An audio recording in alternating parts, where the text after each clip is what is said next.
Hi, welcome to Linux channel.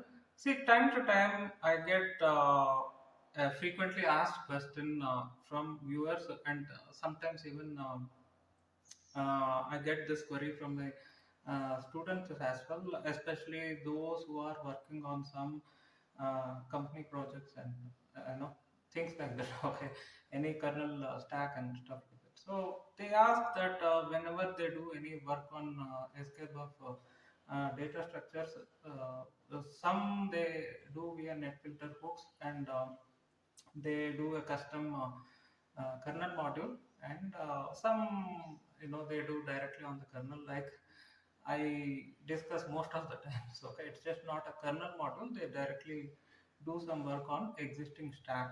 Okay, things like that.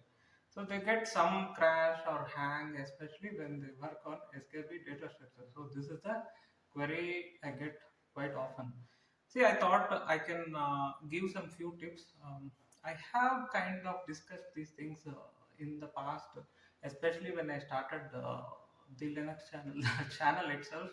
I started around August of 2015, and I started with SKB data structure series. Okay, I just started the channel itself with SKB data structure series.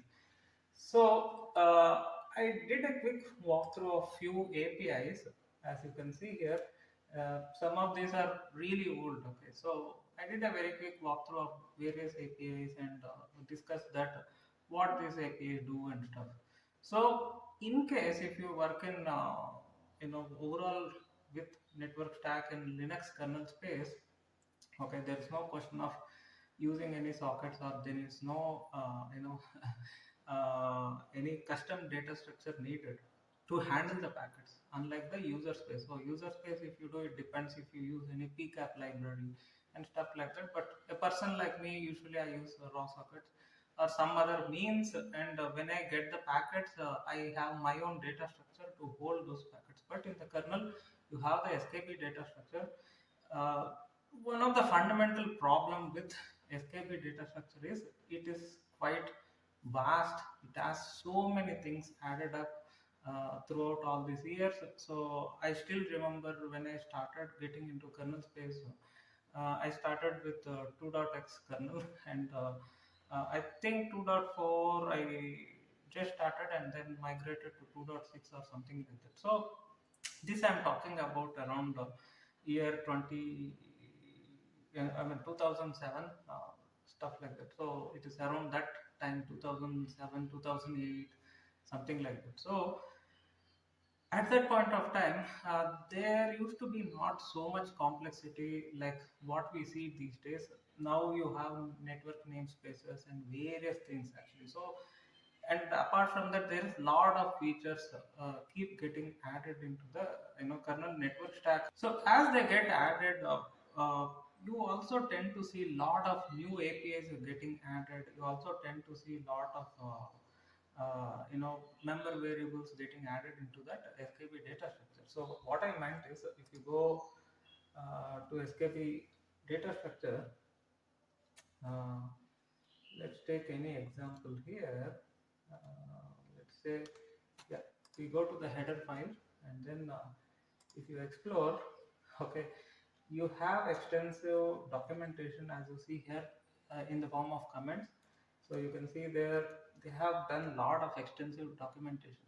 And if you are very serious to start with networking, network programming in Linux kernel and stuff, I highly recommend walk through various versions of kernel. Okay, you can do the current version and then go back a little and then check a kernel version which is couple of years old, and then go back further and then check something which is around a decade ago, and then try to piece out how it is progressing. Okay, this I'm really saying, if you are really serious and passionate, not that something you just need to work on some quick company project and you just need to get some quick solution. So if you are looking for any quick solution, I highly recommend you can always ask an expert. Okay, so that's how it works out. But if you have enough time and if you want to start from ground zero and then progress as you go, I highly recommend start with newer kernels go back a little and compare how it is panned out. You can also do a simple diff between this .h file skb.h of this version versus older version, and see what things got added. And as you do you will get that scale of how much it got changed over the years. So ignore the apis etc. You can just do a diff of this struct alone, okay, the skb alone. So you can see that they newly added this image which is not there in the past, okay. And the other documentation of various member variables and stuff. So you can see that as you come down they have added so many things. So you can see there it is quite extensive. It starts at this line 843 and you scroll down, it ends almost here. So you can see there, so 1056 minus 843, it's around 239. Okay, so you can see that this is not the case if you check any old kernel and then see how many lines of code it has been implemented of that version. So that's what I'm talking about. So whenever you do any operation with skb data structure, of course you can walk through my old videos I have taken in a sort of series. You can walk through oldest to the newer and stuff like that. You can see that I have done in many parts, okay. You can do that. But apart from that, one of the things you should understand is you have some places choices. You can directly access the skb data structure member variables. Say for example you need the packet's current interface name, okay. So since you can reference skb and then net device from there and then name of that interface, so you can do something like this, okay. So when you do that, you can do something like this, skb of dev of you know name, okay. You can do something like this, or otherwise if there is any api included, I highly recommend use that api instead of doing this way, okay, because you may have some code to safeguard and it may do certain checks whether something is enabled or something like that. So you can obviously do that way rather than directly accessing variables like this. So this is one of the main reasons sometimes your code may crash whenever you deal with skb data structure. So spend a lot of time, because I'm saying this is, I have not gone to any institute, I have not read any extensive books. I have learned everything by myself by doing a kernel code walk. As I come from industry, I have, this is how we deal any projects in the industry as well. Of course, we may have some HLD, LLD documentation of that company projects, and then we can, take over that work from the seniors and stuff. So I have approached the same method when it comes to kernel development. I have read few books as a reference, not like you read the book and then start doing coding. I was started, in fact I started doing some coding here and there, and then whenever I got confused I started reading some books, and then kernel provided documentation here and there, and then lot of prints and stuff, and then eventually I got a hang of it. So I learned in a worst possible way that things like this I was doing extensively, not knowing that there are dedicated APIs for that. So I used to get a lot of bugs and then I used to fix them and I used to get a working one. But the problem is after a while, when the kernel version is changed, again I started getting some issues here and there and lot of uncertainty like that. So this used to happen all the time. So eventually I came to know, okay, this is the API, it is already available. I could have better used that API instead of me doing that myself. Okay, so spend a lot of time exploring this skb apis. And if you are not sure that say for instance if you want to get instantly ethernet header starting position from skb data, okay, you may have this skb data, but you want to get that pointer towards initial bytes of MAC header, okay, or the Ethernet header. Then use some API like this skb MAC header. As you see here, it returns that pointer, and this pointer is somewhere after that skb data. So if this is your skb data, okay, this is your skb data. So somewhere here it will start, somewhere here is the end or tail. Okay, so that pointer is going to be somewhere here, and this is your Ethernet header, going to be, and then followed by your L3 header or IPv4 header, and then your transport over here, and it's a payload over here actually. So this is your TCP or UDP header. So instead of you manually getting it, what you do is you use some API like this, and what you can do is you can also check various examples within the kernel code itself. And again, this is where I highly recommend, don't go just by books and stuff like that. Sometimes these books are also quite outdated, and it may be a very old print. They are actually mentioning it, I mean they are actually referring it to very old 2.x kernel sometimes. So if you go by that book reference, some places it is no longer applicable. They may add some API with extra parameters or arguments. It no longer works. So I highly recommend just do this way. This is actually self-explanatory.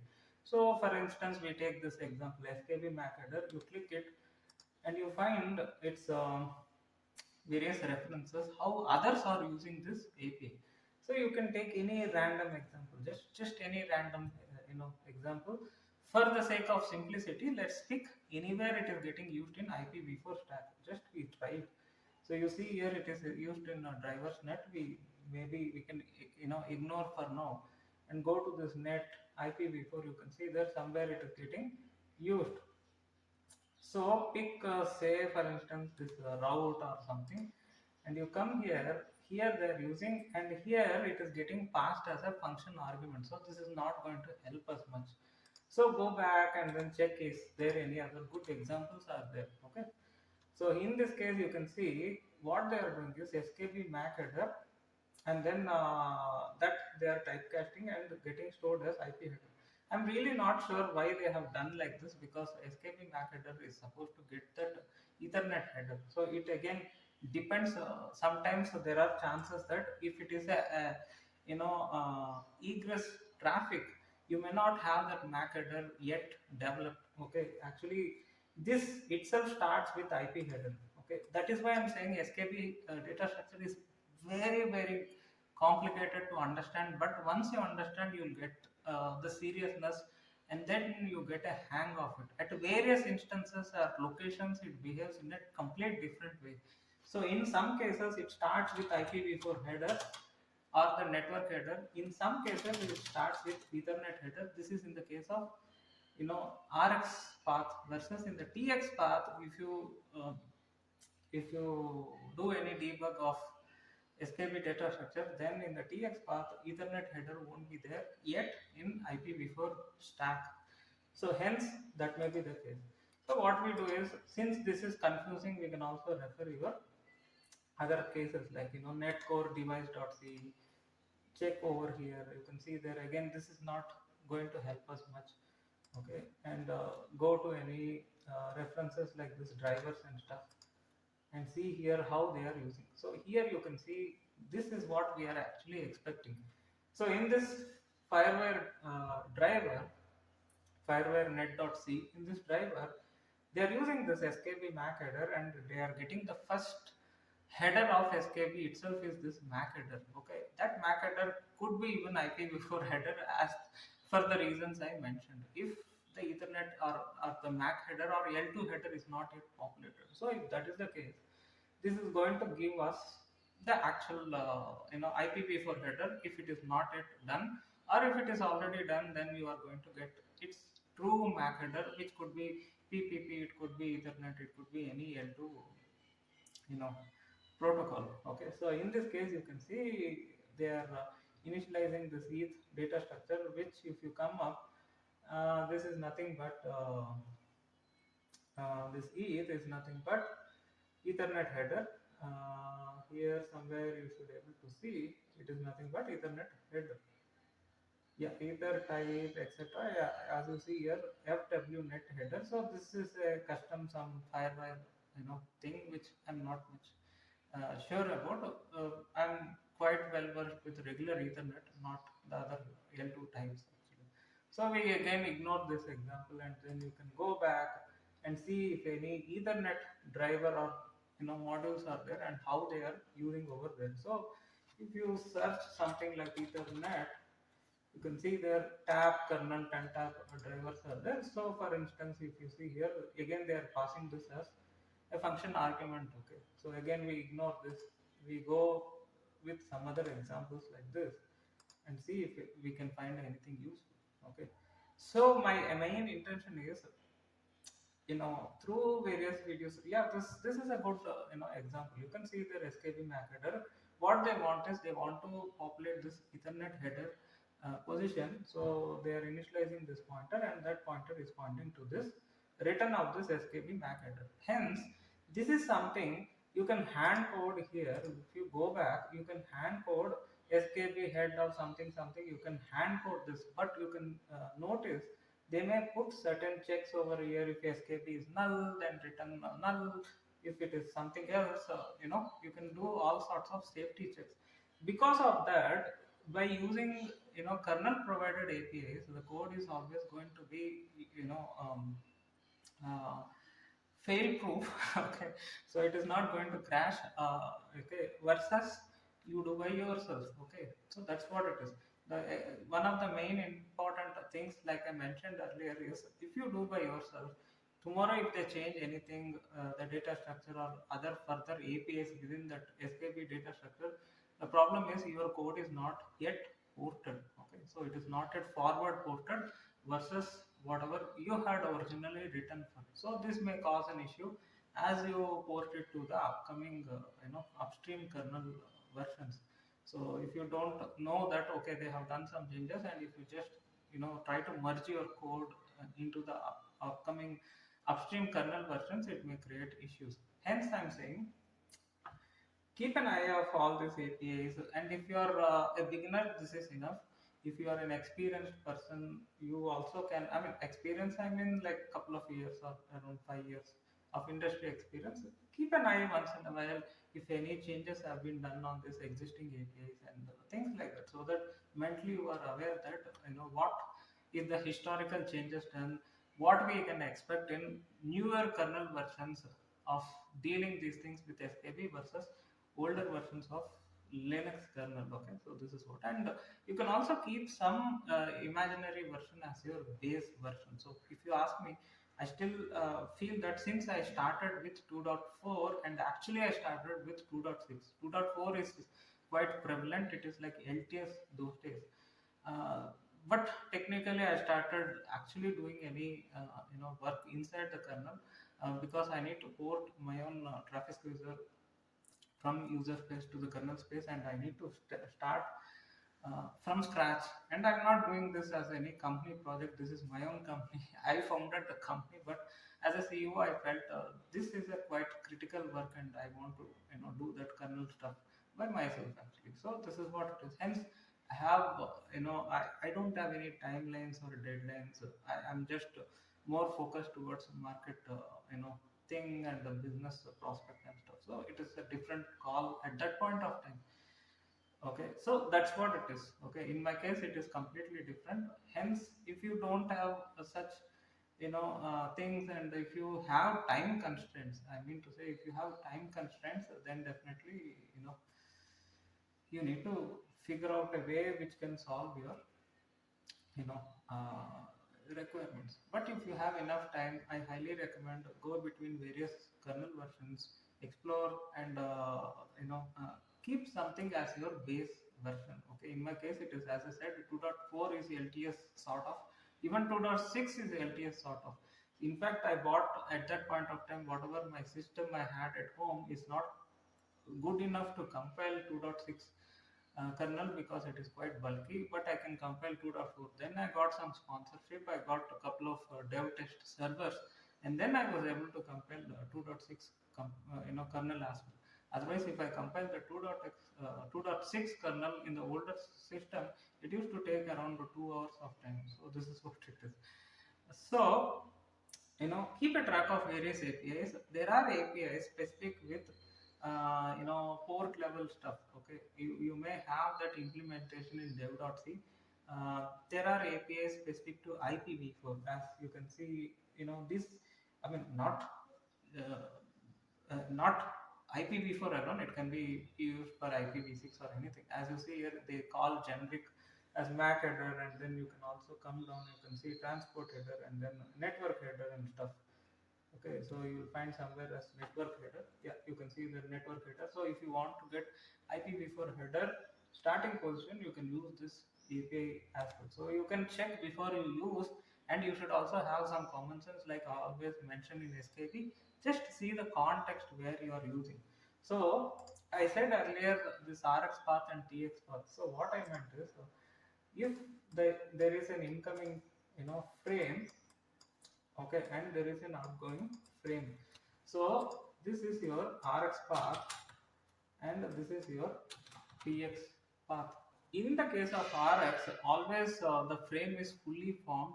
Whatever the NIC card receives or any network port, okay, it receives, it is going to be a fully framed, fully formed frame.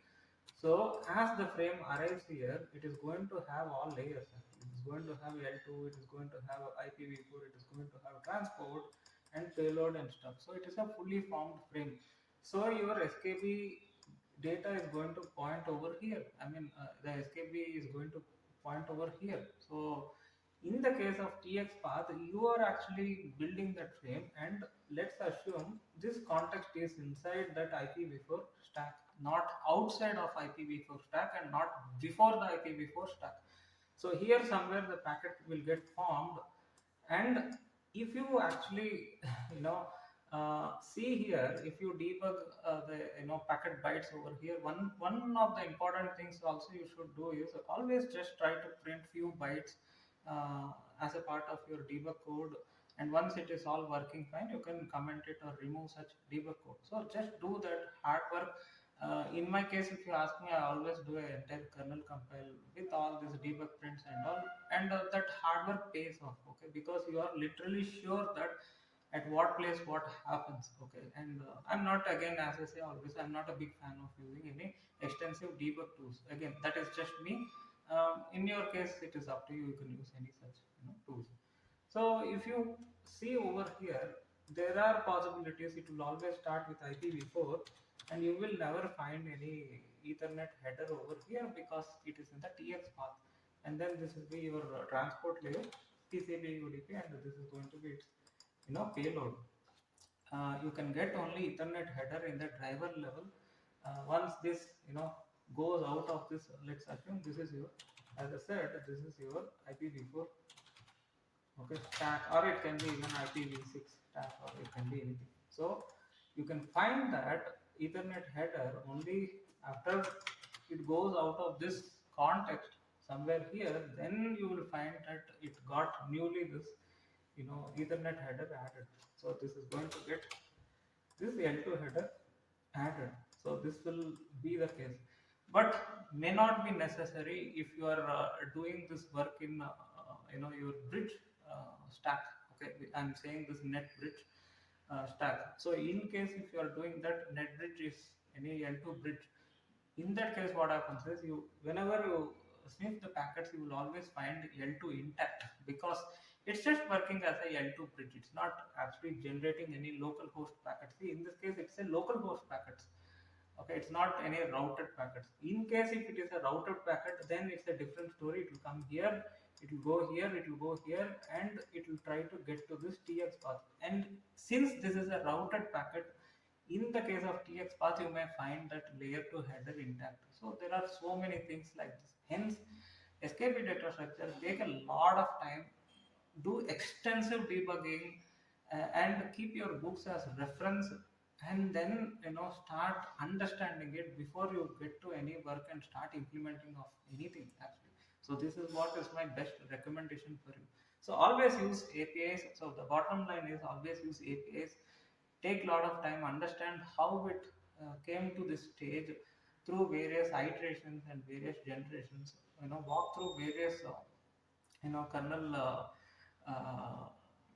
historical code base, and compare with current kernel source or whatever kernel source which you are currently working for your project. Okay, they may take some LTS kernel for some board or something. So take that and if you are starting your entire career with that itself, then I highly recommend go back few iterations before, I mean few versions before, compare that skb header file versus this skb header file, and see that what things got added, what apis got changed, and get some idea. Okay, and then you get some overall big picture. And last but not least, the whole skb pointers or skb stuff, it again depends on what context you actually use. Okay, as I said here, if it is over here, sometimes you may find ethernet header, sometimes you may not find the ethernet header. And if it is a local host packet getting generated here and it is going out of it, then it will get formed somewhere outside but not inside the ipv4 stack, because ethernet is not a part of IPv4 stack. But you will find frames Ethernet intact. There are exceptions if it is a routed packet. Hence, I am saying if it is a routed packet, it is not coming from top to bottom and going out. Instead, what is happening? It is received from one interface and it is getting forwarded IP underscore forward dot c. You can refer there. It will get forwarded and it will go to IP output.